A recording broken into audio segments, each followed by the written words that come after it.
संपूर्ण स्वास्थ्य का विज्ञान एवं दर्शन आयुर्वेद, इस कार्यक्रम के तहत हम अपने संपूर्ण स्वास्थ्य के लिए आयुर्वेद विज्ञान के अंदर जो छिपे हुए रहस्य है उनको समझने का प्रयास कर रहे हैं। जैसे हमने आपको बताया कि किस तरह से पंचमहाभूत और त्रिदोष से यह शरीर बना है और किस तरह से उससे प्रकृति हमारी बनती है, प्रकृति के द्वारा कैसे हम अपने आप को पहचान सकते हैं।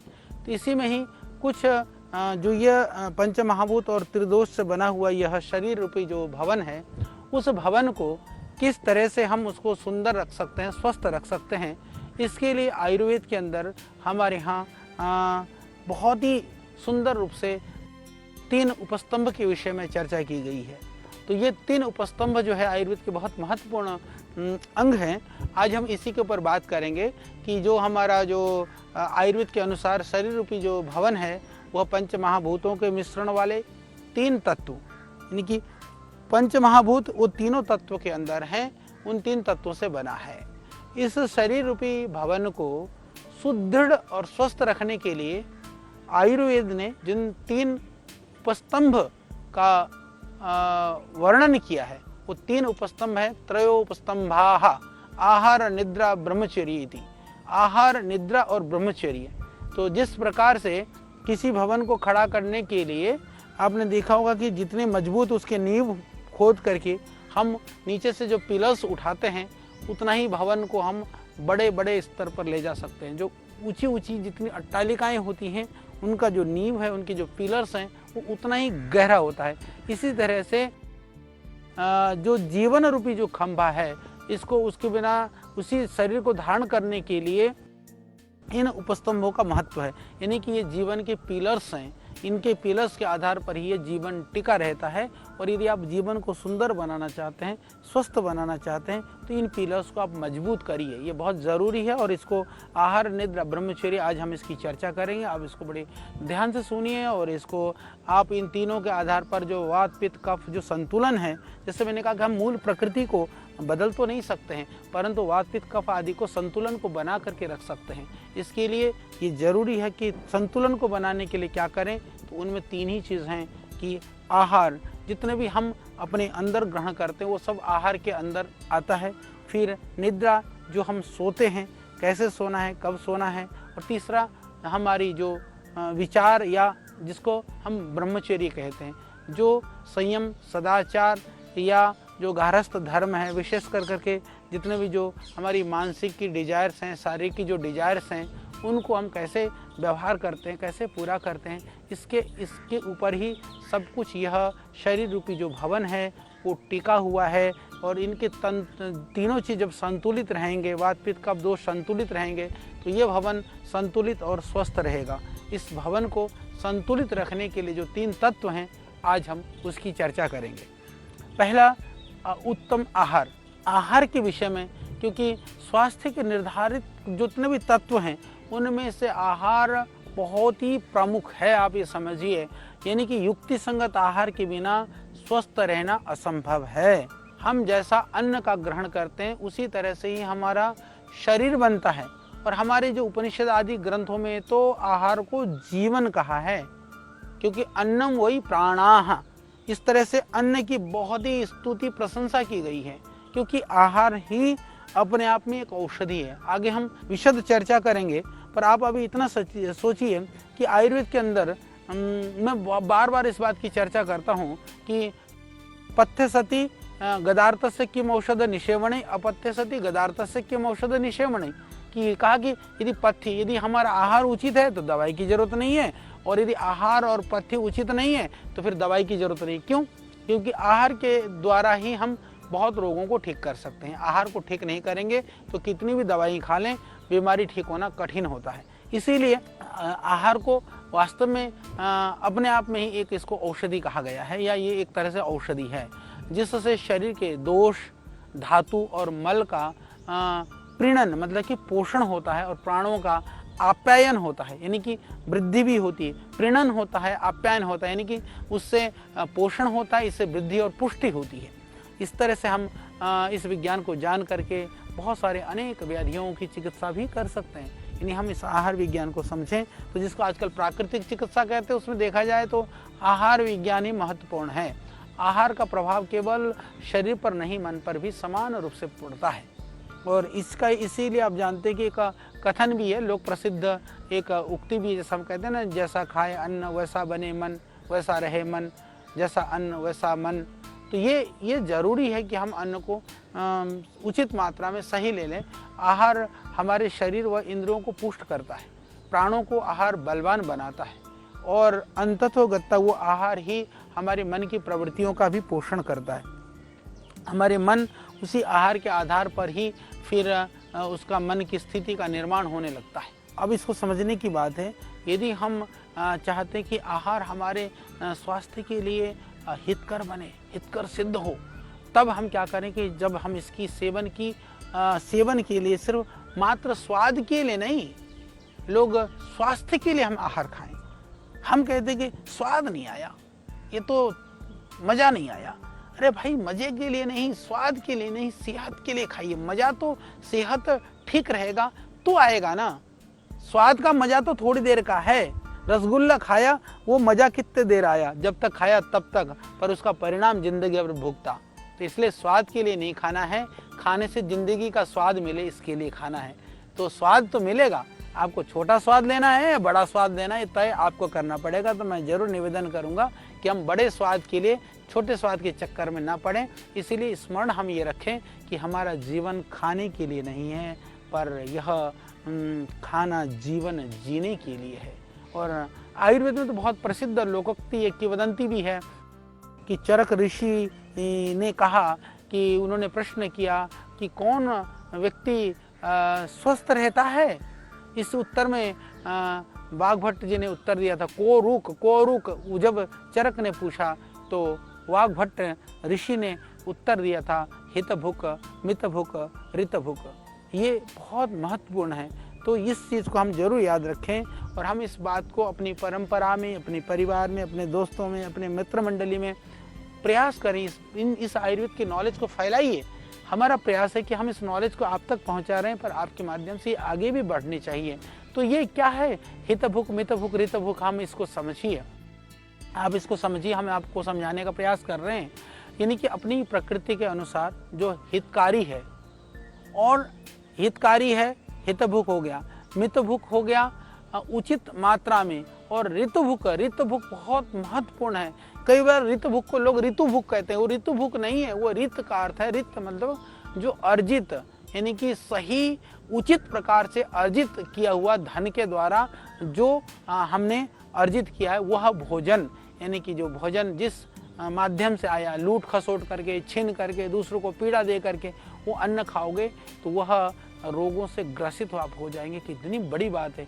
इसलिए प्राचीन काल में तो आप देखेंगे बहुत सारे लोग सोपाकी होते थे, बहुत सारे लोग अपने लिए अन्न स्वयं उगाते थे, बहुत सारे लोग जो है बहुत ध्यान रखते थे अपने खाने के लिए।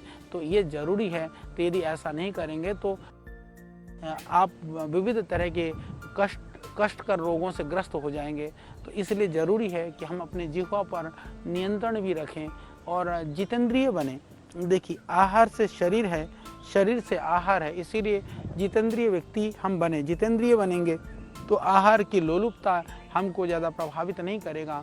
ज़्यादा आहार की लोलुपता, या मैं कहूँ कि आहार के लालच की, स्वाद का लालच यदि हमें नहीं बिगाड़ेगा तो हम बीमार होने से बचेंगे। और आहार के सेवन के लिए 8 विशेष बातें जो है वो चरक ऋषि ने हमें बताई हैं, जिन्हें हम आदर्श आहार संहिता कह सकते हैं, यानी कि उसको आदर्श आहार संहिता कहा गया है।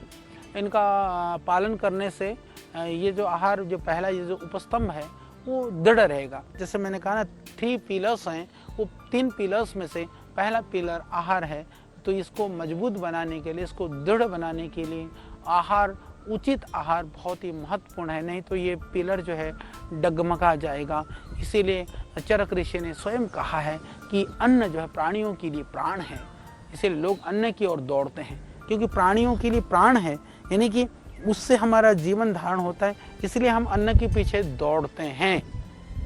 परंतु दौड़ते समय चयन किस चीज़ का करना है। दौड़ना तो जरूरी है, अन्न तो चाहिए, परंतु अन्न कैसा लें ये सावधानी भी साथ में चाहिए। इसीलिए कहा कि अन्न से हमारा रंग का निखार, वर्ण का जो प्रसाद होना है, सुंदरता है, स्वर है, जीवन है, प्रतिभा है, सुख है, तुष्टि है, पुष्टि है, बल है, मेधा है, ये अन्न पर ही आश्रित है। तो हमको जीवन भी चाहिए, प्रतिभा भी चाहिए, सुख भी चाहिए, तुष्टि भी चाहिए, पुष्टि भी चाहिए, बल भी चाहिए, मेधा भी चाहिए, परंतु अन्न का चयन तो सही करना चाहिए। तो इसीलिए सही अन्न का चयन करिए। सही अन्न के द्वारा जीवन का सही पोषण हो सकता है, इसको आप समझिए। और इस विषय में थोड़ा सा मैं बताना चाहता हूँ कि अन्न सही हो, अन्न खाने का समय भी सही हो, कैसे हमको अन्न का सेवन करना चाहिए, उस समय पर कोलाहल ना हो, झगड़ा ना हो। इस अन्न के विषय में, आहार के विषय में हम बहुत विशद चर्चा करेंगे। आगे इसके विषय में हम बहुत सारी बातें करने वाले हैं। अभी तो आप ये मानिए कि अन्न को हमको खाते समय सावधानी पूर्वक चबा करके और सही समय पर सही मात्रा में अन्न का सेवन करना चाहिए। आगे चर्चा हम अन्न के आहार के विषय में हम विस्तृत बात करेंगे, तब करेंगे। आज हम बात करें त्रय उपस्तंभ के विषय में। फिर अगली कड़ी है, जो अगला पिलर है वो आपका निद्रा है, आहार निद्रा। हमारे स्वास्थ्य का दूसरा जो महत्वपूर्ण जो उपस्तंभ है वो निद्रा है। यानी कि पूरे दिन की विभिन्न क्रियाओं के पश्चात हम दिन भर भागा दौड़ी करते हैं, दुनिया जहाँ के काम करते हैं, दिन भर टेंशन में रहते हैं, दिन भर अवसाद में रहते हैं, दिन भर प्रसन्नता में रहते हैं, हर्ष में रहते हैं, शोक में रहते हैं। चाहे कैसे भी स्थिति में दिन कटे, पर रात जरूर नींद से ही कटती है। यानी कि दिन की हमारी अवस्थाएं अलग अलग हो सकती हैं। रात की निद्रा की अवस्था जब नींद में रहता है तो सबकी अवस्था एक सी ही रहती है। यानी कि दिन के जो उथल पुथल है, यानी कि दिन भर का जो हमारा जो डिसबैलेंस हुई चीज़ें होती हैं, रात को बैलेंस हो जाती है। ये कितनी बड़ी बात है। देखिए परमात्मा ने हमारे पर कितनी बड़ी कृपा की है। हम जरा निद्रा के ऊपर सोचना शुरू कर दें तो हमको बड़ा एक आनंद आएगा कि देखो भगवान ने क्या क्या बनाया है इस शरीर को चलाने के लिए। तो दिन भर जब थक थुका जाते हैं, हमारी जब इंद्रियां जब शिथिल हो जाती हैं, तब नींद आकर के घेरती है। और नींद वस्तुतः यदि हम बात करें तो ये परमात्मा का दिया हुआ जो वरदान है, उसमें से ये अद्भुत अमूल्य वरदान है। और यदि भगवान ने किसी को बहुत आनंद के लिए, नींद एक ऐसा आनंद है, बाकी पदार्थों के अभाव में, बाकी अनुकूलता का प्रतिकूलताओं में भी आप जीवन को जी सकते हैं, पर यदि नींद ना मिले तो भाई ज़्यादा दिन जीवन नहीं चल सकता। तो ये परमात्मा का वरदान है। यानी बहुत साधन होने पर भी खाने के लिए पेट तो हम किसी भी अन्न से भर सकते हैं, पर नींद पूरी चाहिए। ये अलग बात है कि जब थक जाते हैं तो एक गरीब किसान, एक गरीब मजदूर, वो बेचारा पत्थर को सिरहाना बना करके भी आनंद से सो लेता है। एक जिसके पास साधन संपन्नता है वो मुलायम बिस्तरों पर भी नींद नहीं ले पाता है, पर नींद के लिए वो प्रयास करता है। इसीलिए यह परमात्मा की बहुत ही अमूल्य देन है। हाँ, इसलिए आप कल्पना करिए, कल्पना सोच करके देखिए, यदि इस सृष्टि व्यवस्था में यदि नींद हटा दिया जाए, नींद को बाहर निकाल दिया जाए, समझ लेना कि थोड़े दिन में ये संसार जो है ना पागल खाने में परिवर्तन हो जाएगा। सारे पागल हुए मिलेंगे। आप सोचो, हम ये यदि कोई ये आदेश कर दे कि 10 दिन तक कोई नहीं सोएगा, 11वें दिन तक आधे तो मरे पाओगे, आधे पागल पाओगे, आगे जो है ना और कुछ हुआ पाएगा। तो इसीलिए यह इंद्रिय और मन सहित शिथिल और निष्क्रिय हुआ देवी जो शरीर है, निद्रा देवी की गोद में जाकर के पुनः तरोताजा और स्फूर्तिमान हो जाता है। तो इसीलिए भगवान ने शिशु के तीव्र शारीरिक और मानसिक विकास के लिए 24 घंटों में लगभग, छोटा बच्चा आपने देखा होगा कि वो 18-20 घंटा सोता है। फिर धीरे धीरे जो है एक वयस्क व्यक्ति, नींद कितनी होनी चाहिए ये भी मैं बहुत स्पष्ट करना चाहता हूँ कि लगभग 6 घंटे की निद्रा तो जरूरी ही है। किसी किसी को 8 घंटे की निद्रा की आवश्यकता है। 6 घंटे से कम नींद आती है तो समझ लेना कोई रोग है। 8 घंटे से ज़्यादा सोते हैं तो समझ लेना जरूर कुछ गड़बड़ है। यानी कि 6 घंटा मिनिमम, मैक्सिमम 8 घंटे की ये नींद पर्याप्त और हितकर है।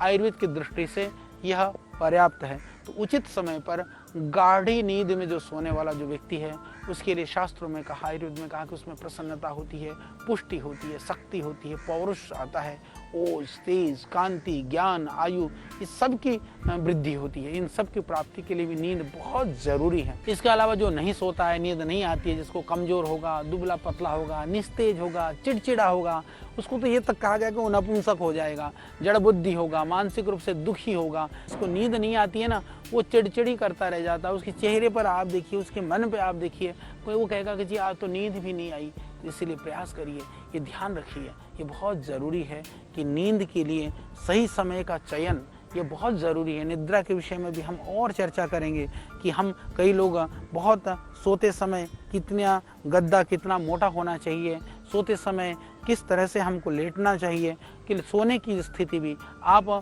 ठीक है करवट में सो सकते हैं पर हाथ पैरों को सीधा रखिए, ज़्यादा मोटा तकिया ना रखें।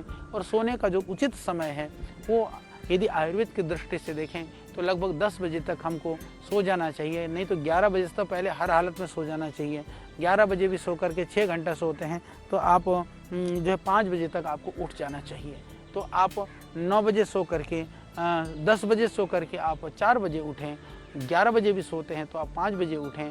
यदि मैं कहूँ कि 10 और 11 के बीच में सो जाएं, 4 और 5 के बीच में उठें, आधा घंटा आगे पीछे हो जाए पर इससे ज़्यादा आगे पीछे नहीं होना चाहिए। यूँ तो शास्त्रों में ब्रह्म मुहूर्त में जल्दी उठने की बात की गई है, तो और ये देखा भी गया है। यदि मैं इसको वात पित्त कफ से जोड़ूं तो क्योंकि रात्रि को प्रबल होता है, आपने देखा होगा कि प्रातः काल का जो समय होता है वो कफ प्रधान होता है और मध्याह्न को पित्त होता है और रात्रि को वायु प्रधान होता है। तो वायु के समय पर हम शयन करें और कफ की प्रबलता होने से पहले पहले जग जाएं। वायु जो है वो गति प्रदान करता है, तो मल आदि विसर्जन के लिए भी बहुत ज़रूरी है। और इसीलिए हमारे शास्त्रों में प्रातःकाल उठने को उसकी बहुत ही महत्ता बताई गई है, बहुत उसकी महत्ता मानी गई है। और ब्राह्मे मुहूर्ते बुद्धेत पुरुषो रक्षार्थम आयुषः, इस तरह से कहा कि यदि आप आयुष की रक्षा करना चाहते हैं तो जो समझदार व्यक्ति है वो प्रातःकाल जरूर उठें। अंग्रेजी में भी प्रसिद्ध कथन है, early to bed and early to rise makes a man healthy wealthy and wise. परंतु आज भोगवाद और भौतिकवाद के इस युग में रात को देर से सोते हैं लोग, 12, 1, कुछ तो उठने के टाइम पर सोते हैं, 3-4 बजे सो जाते हैं और सुबह कोई 9, 10, 11, 12 बजे तक। अभी लॉकडाउन है, लोग सोचते हैं कि क्या करें, पड़े पड़े सोते रहते हैं। नहीं, सोना उतना ही चाहिए जितना शरीर के लिए ज़्यादा ज़रूरी है। जिस तरह से निद्रा बहुत ज़रूरी है, इसी तरह से अति निद्रा करना भी शरीर के लिए हानिकारक है। ये हमेशा ध्यान रख लेना, ये शरीर और मन के स्वास्थ्य के लिए जो है बहुत ही घातक है।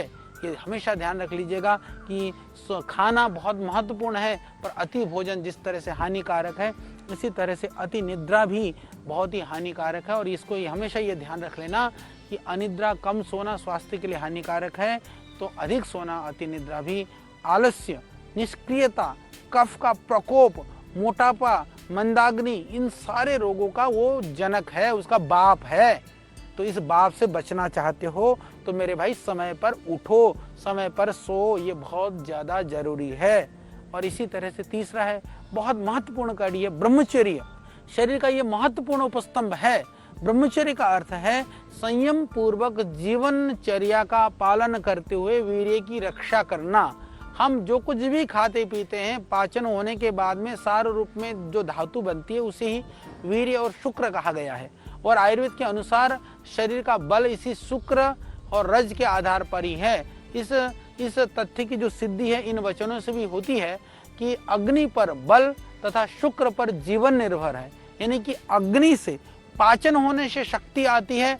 और इसमें जो मॉडर्न जो मेडिकल वाले हैं और आयुर्वेद की जो हमारी परंपरा में, हमारी भारतीय संस्कृति मूल्य परंपरा में थोड़ी भिन्नता है। पर मैं ये जरूर कहना चाहता हूँ कि जो संयमी होता है उसके चेहरे पर तेज होता है, उसके जीवन में उत्साह होता है, उसके शरीर में बल होता है। पर जो असंयमी होता है चेहरे पर पीलापन होता है, उसके अंदर जो है बहुत शिथिलता, निस्तेज होता है। इसीलिए स्पष्ट है कि साधना संयम से शक्ति, असंयम से जो है मृत्यु तक प्राप्त हो सकता है। इसीलिए शास्त्र में कहा, मरणम बिंदु पातेना जीवनम बिंदु धारणात्। बड़ी बात है कि बिंदु पात से, ओज का जो हमारा शुक्र का क्षय से जीवन में जो है क्षरण से मरण होता है और संरक्षण से जीवन का धारण होता है। बिंदु शब्द ये इसके लिए शुक्र के लिए कहा गया है। तो ब्रह्मचर्य के विपरीत यदि आप विलासिता पूर्वक बहुत ज़्यादा कामुकता में या सेक्स आदि संभोग आदि में जो वीर्य का क्षरण करते हैं, नाश करते हैं। और विविध तरह के आजकल तो दुर्भाग्य से इतने तरह के वीर्य नाश के कृत्रिम उपाय बना दिए गए हैं। कृत्रिम आप असली चीज़ों को देखते हैं, असली दृश्यों को देखते हैं। छोटे छोटे बच्चों में हमने देखा है कि पहले हम देखते थे बहनों का, बिटियाओं का जो पीरियड्स भी एक आयु के बाद होते थे, आज छोटी छोटी बच्चियों को हो रहा है। इस तरह के जो यौन रोग हैं छोटे छोटे बच्चों को हो रहा है। कारण क्या है कि अब्रह्मचर्य की वजह से हो रहा है। हम वीर्य की महत्ता को भूल चुके हैं, इसकी वजह से हो रहा है। तो इसलिए बच्चों को भी संयम सदाचार की शिक्षा दे दें, ज़रूरी है। लोग कहते हैं यौन शिक्षा, मैं कहता हूँ कि यौन शिक्षा नहीं, आप उनको यौवन की शिक्षा दीजिए, आप जीवन की शिक्षा दीजिए। यौवन की शिक्षा देंगे, जीवन की शिक्षा देंगे तो यौन को अपने आप समझेंगे। सिर्फ यौन की शिक्षा देंगे तो कहीं कुतूहलता से कहीं असंयम ना बढ़ जाए। इसीलिए हमें बहुत ज़्यादा कामुकता से, काम क्रीड़ा से बचते हुए अपने आप को ओजस्वी, प्रज्ञावान, बलवान बनाने का प्रयास करना चाहिए। इससे शरीर का जो आवश्यक, इसीलिए उपस्तंभ कहा गया है। कहीं कहीं आयुर्वेद में अब्रह्मचर्य का शब्द का भी प्रयोग मानते हैं, पर अब्रह्मचर्य का मतलब यह है कि आप संयम से एक उचित मात्रा में, आप सीमा के अंदर ही रह करके आप अपनी जो शारीरिक डिजायर्स कहिए या जो सेक्सुअल जो गतिविधियां कहिए या जो दैहिक संबंध आदि की जो क्रियाएं हैं एक सीमा में करना चाहिए, यानी कि स्वच्छंद रूप से नहीं करें। वीर्य शब्द से पुरुष के लिए शुक्र है, वह स्त्रियों के लिए रज समझना चाहिए। ब्रह्मचर्य का पालन दोनों के लिए ही जरूरी है। इसका विधान स्त्री और पुरुष दोनों के लिए किया गया है। आप यहाँ पर ध्यान देने योग्य बात यह है कि ब्रह्मचर्य का पालन करने से व्यक्ति को थोड़ा सा ये भी ध्यान देना चाहिए, उत्तेजक खान पान, उत्तेजक दृश्य, उत्तेजक रहन सहन से बचकर रहना भी जरूरी है। शुद्ध आचरण हो, सादा खान पान हो और थोड़ा सा ब्रह्मचर्य की महत्ता को जो समझेगा, यानी जो ब्रह्मचर्य की महत्ता को समझेगा, ज़िंदगी में सादगी से रहेगा, जो ज़िंदगी से सादगी से रहेगा, ब्रह्मचर्य का पालन आराम से करेगा। और शास्त्रों में तो, वेद में तो इतना तक कहा गया, ब्रह्मचर्य तपसा देवा मृत्यु वाघ्नतः, यानी कि देवता लोगों ने ब्रह्मचर्य के द्वारा मृत्यु को भी परास्त किया था। एक ये बड़ी बात है। तो आइए ये आहार निद्रा ब्रह्मचर्य के उचित पालन से, उचित व्यवहार से हम अपने आप को स्वस्थ, निरोग और निरामय बनाएं और जो अपने प्रकृति को पहचाने, वात पित्त कफ दोषों से निवृत्त होकर के आनंदमय जीवन को जिएं। तो आज आपने इस उपस्तंभ को समझा, फिर हम इस आयुर्वेद के स्वस्थ विज्ञान के अंतर और विषयों के साथ फिर हम अगली कड़ी में उपस्थित होंगे आपके बीच।